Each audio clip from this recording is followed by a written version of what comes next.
Interaction of radiation with matter, ये छोटा article है। इसमें से शॉर्ट के ज़्यादा चांसेस हैं या एमसीक्यूज के ज़्यादा चांसेस हैं।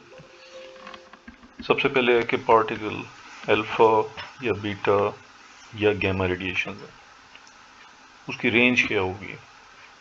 रेंज से मुराद ये है कि जब वो एंटर होगा किसी भी सॉलिड में, लिक्विड में या गैस में, तो कितना फासला तय करता है। सो जब हम अल्फा पार्टिकल की बात करते हैं तो travels a well defined distance before coming to rest. ऐसा डिस्टेंस जो डिफाइन भी किया जा सके, रेस्ट पर आने से पहले पहले इस डिस्टेंस को हम कहते हैं कि ये रेंज है। रेंज डिपेंड्स अपॉन, जब शॉर्ट क्वेश्चन बन सकता है, इस डिपेंड करता है चार्ज पे, मास पे, एनर्जी के ऊपर। पार्टिकल की तीन चीज़ें हैं, चार्ज, मास, एनर्जी, इन पर डिपेंड करता है। Next, density of the medium, medium कितना ज़्यादा डेंस है, आयोनाइजेशन पोटेंशियल क्या है मीडियम का, इसके ऊपर रेंज डिपेंड करती है। Main interaction of radiation with matter क्या है। As a particle passes through a solid, liquid और गैस, एनर्जी लूज करता है। एनर्जी लूज करने की वजह क्या होगी, या तो एक्साइट करेगा, एक्साइट करने में जो एनर्जी लगाएगा वो लूज कर देगा, या फिर एटम्स को आयोनाइज कर देगा, इलेक्ट्रॉन्स रिमूव कर देगा उनमें से, molecule of the matter remove कर देगा, लिहाजा अपनी एनर्जी लूज कर देता है। आयोनाइजेशन की जो वजह होती है, ये एक्सरसाइज का शॉर्ट क्वेश्चन भी है कि आयोनाइजेशन की वजह या तो डायरेक्ट इलास्टिक कोलियन है, और आप जानते हैं इलास्टिक कोलियन में मोमेंटम और काइनेटिक एनर्जी कंजर्व होता है। दूसरा मेथड है इलेक्ट्रोस्टैटिक अट्रैक्शन की वजह से, साथ से गुजरते हुए रिपल्शन या अट्रैक्शन की वजह से उसमें से इलेक्ट्रॉन निकाल देता है। इस तरह से ये आयोनाइज करता है। आयोनाइजेशन मेन इंटरेक्शन है with matter to detect the particle और टू मेजर इट्स एनर्जी। अगर आपने पार्टिकल को डिटेक्ट करना है या उसकी एनर्जी मेजर करनी है तो आयोनाइजेशन मेन इंटरेक्शन है, और आगे हमारे जो टॉपिक्स हैं वो इसी के ऊपर बेस करते हैं। अल्फा पार्टिकल, बीटा पार्टिकल और गैमा रेडिएशन, इनकी नेचर क्या है। Alpha particle 7000 times more massive है एक इलेक्ट्रॉन से, so it does not suffer any deflection from its straight path. चूँकि हैवी होता है इसलिए डिफ्लेक्शन नहीं होती, स्ट्रेट पाथ पे ही चलता है, प्रोवाइडेड, शर्त ये है कि it does not approach too closely to the nucleus of the atom. अगर ये एटम के न्यूक्लियस के बहुत करीब आ गया फिर डिफ्लेक्शन होगी, और अगर ये उससे दूर है तो फिर डिफ्लेक्शन नहीं होगी, फिर ये स्ट्रेट पाथ पे चलेगा। Thus alpha particle continues producing ionization along its straight path till it loses all its energy and comes almost to rest. जब अल्फा पार्टिकल स्ट्रेट पाथ पे चलता है तो जहाँ जहाँ से गुजरेगा आयोनाइज करेगा, हर आयोनाइजेशन पे अपनी एनर्जी लूज करेगा, तो एनर्जी कम होती जाएगी, कम होते होते बिल आखिर वो रेस्ट पे आ जाएगा। जितना डिस्टेंस कवर करेगा उसकी रेंज कहलाएगी। It then captures 2 electrons from the medium, medium में से इसने 2 इलेक्ट्रॉन लेने हैं और हीलियम में एटम बन जाएगा। अल्फा पार्टिकल एनर्जी रेडिएट करता है एज एक्सरे फोटोन, यानी जो एनर्जी खारिज करेगा वो एक्सरे की शक्ल में होगी। When slowed by the electric field, जब इसको स्लो किया जाता है इलेक्ट्रिक फील्ड की वजह से of the charge particle in a solid material, तो ये एक्सरे फोटोन की शक्ल में अपनी एनर्जी को रिलीज करता है। बीटा पार्टिकल आयोनाइज करता है लेकिन अल्फा से कम बाय प्रोड्यूसिंग आयोनाइजेशन। इसकी जो आयोनाइजिंग एबिलिटी है 100 टाइम्स लेस होती है then that of alpha particle. Result ये होगा कि इसकी रेंज भी कम होगी, सॉरी रेंज ज़्यादा होगी इसकी। As a result range is about 100 times more than that of alpha particles. अब अल्फा और बीटा का अगर कंपैरिजन करें तो अल्फा में आयोनाइजेशन ज़्यादा है, पेनिट्रेशन कम है। बीटा में आयोनाइजेशन कम है, पेनिट्रेशन ज़्यादा।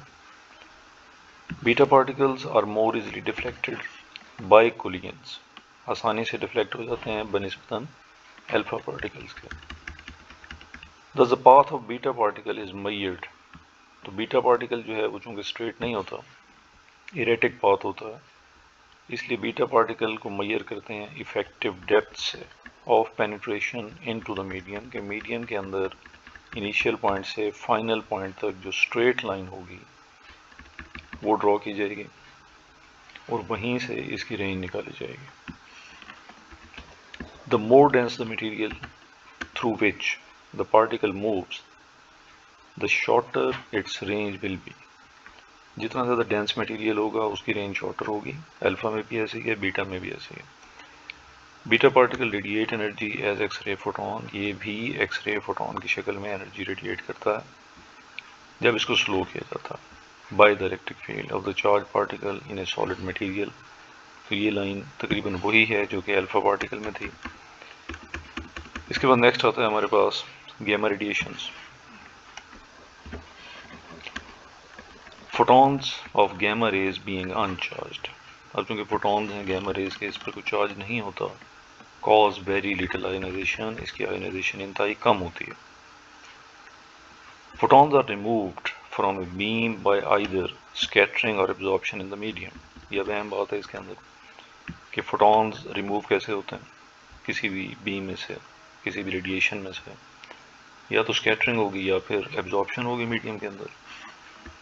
अब ये इंटरेक्ट करते हैं with matter in 3 distinct ways depending mainly on their energy. ये हम पहले पढ़ चुके हैं।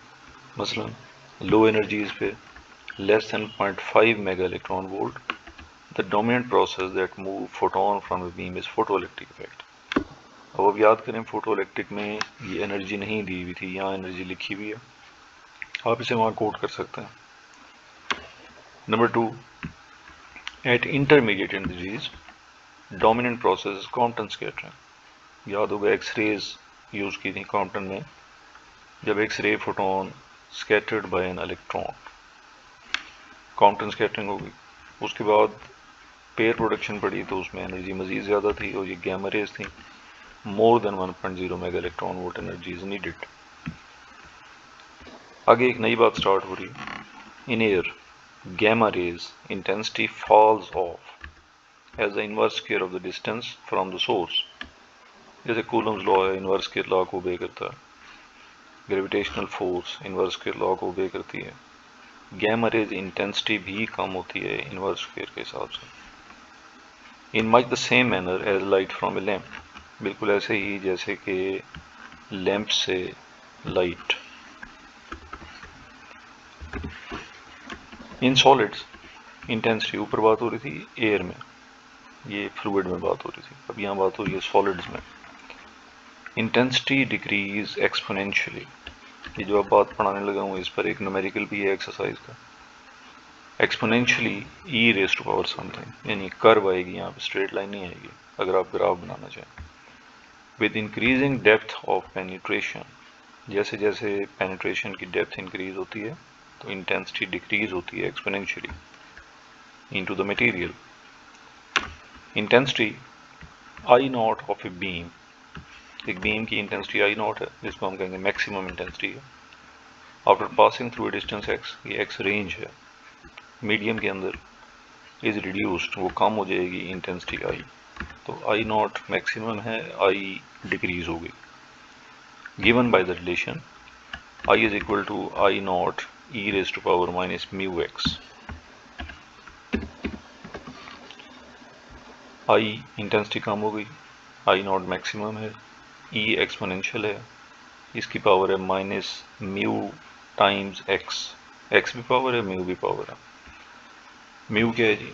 Linear absorption coefficient of the medium, linear absorption coefficient of the medium.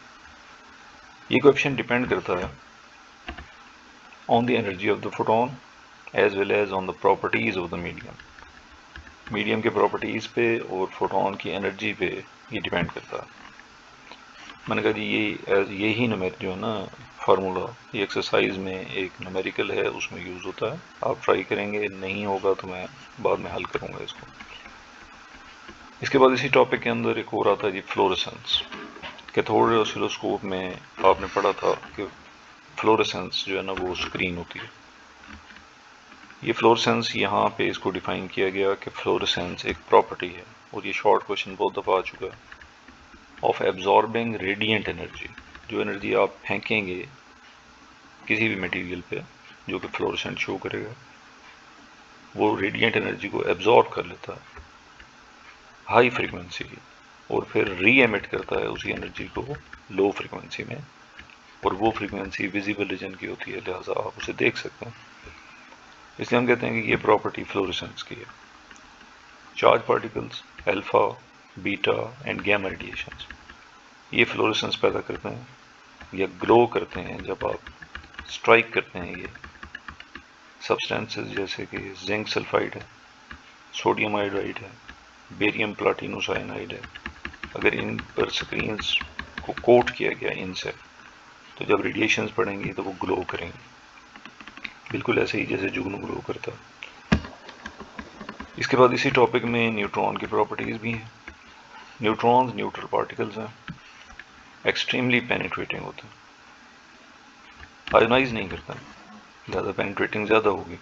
अगर इनको स्लो करना है या स्टॉप करना है तो न्यूट्रॉन को डायरेक्ट कोलिजन करना होगा विद ए न्यूक्लियस और some other particle that has mass comparable to that of neutron.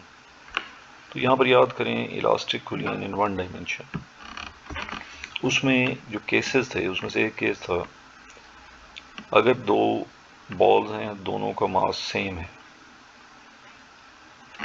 Target rest पे है, जब पहला बॉल टारगेट के साथ टकराएगा तो पहला बॉल रेस्ट पे आ जाएगा और अपनी वेलोसिटी दूसरे को ट्रांसफ़र कर देगा, यानी अपनी काइनेटिक एनर्जी दूसरे को ट्रांसफ़र कर देता है। न्यूट्रॉन और प्रोटॉन का मास सेम होता है। अगर हमें न्यूट्रॉन को रोकना है तो इसे बम्बार्ड करेंगे प्रोटॉन पे, ये रुक जाएगा, प्रोटॉन मूव करेगा। यही बात यहाँ की हुई है कि डायरेक्ट कोलिजन विद न्यूक्लियस और some other particle that has a mass comparable to that of neutron. Material जैसे कि पानी या plastic which contain low mass nuclei per unit volume, इन्हें न्यूट्रॉन्स को स्टॉप करने के लिए रोका जाता है। ये एक बहुत ही अहम बात है, आगे रिएक्टर में भी काम आएगी। Neutrons produce little indirect ionization when they interact with materials. Ionization है लेकिन इनडायरेक्ट है, डायरेक्ट नहीं करता है। Hydrogen atom and knock out protons, और प्रोटॉन्स को नॉक आउट करते हैं। इस तरह से ये इनडायरेक्ट आयोनाइजेशन पैदा करते हैं। ये एक टेबल है जी, बहुत ज़्यादा इंपॉर्टेंट टेबल है।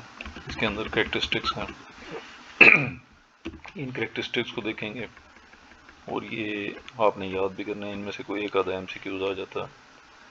कैरेक्टरिस्टिक्स हैं, आप देखें 1 से लेकर 7 तक।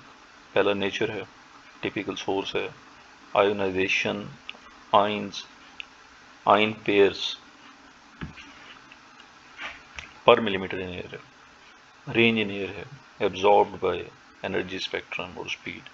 तो पहले तो आप ये सातों को याद करें कि ये 7 जो है ना कौन कौन से कैरेक्टरिस्टिक्स हैं। अल्फा में अब जब नेचर होगी तो हम कहेंगे हीलियम न्यूक्लियाई है जिस पर चार्ज 2e है। बीटा पार्टिकल इलेक्ट्रॉन्स या पॉजिट्रॉन है जो कि न्यूक्लियस में से एमिट होते हैं, प्लस माइनस ई इस पर चार्ज होता है। गैमा रेज इलेक्ट्रोमैग्नेटिक वेव्स हैं from excited nuclei with no charge, इस पर कोई चार्ज नहीं है। टिपिकल सोर्सेज रेडॉन 222, स्ट्रॉन्शियम 94 और गैमा रेज में कोबाल्ट 60। आयोनाइजेशन पर मिलीमीटर अबाउट 10⁴ अल्फा पार्टिकल्स में है, अबाउट 10⁴ बीटा पार्टिकल में है और अबाउट 1 गैमा रेज में है। यानी पर मिलीमीटर में अगर मैं कहूँ बीटा पार्टिकल है तो 100 एयर के अंदर आयोनाइज करते हैं 100 एटम्स को।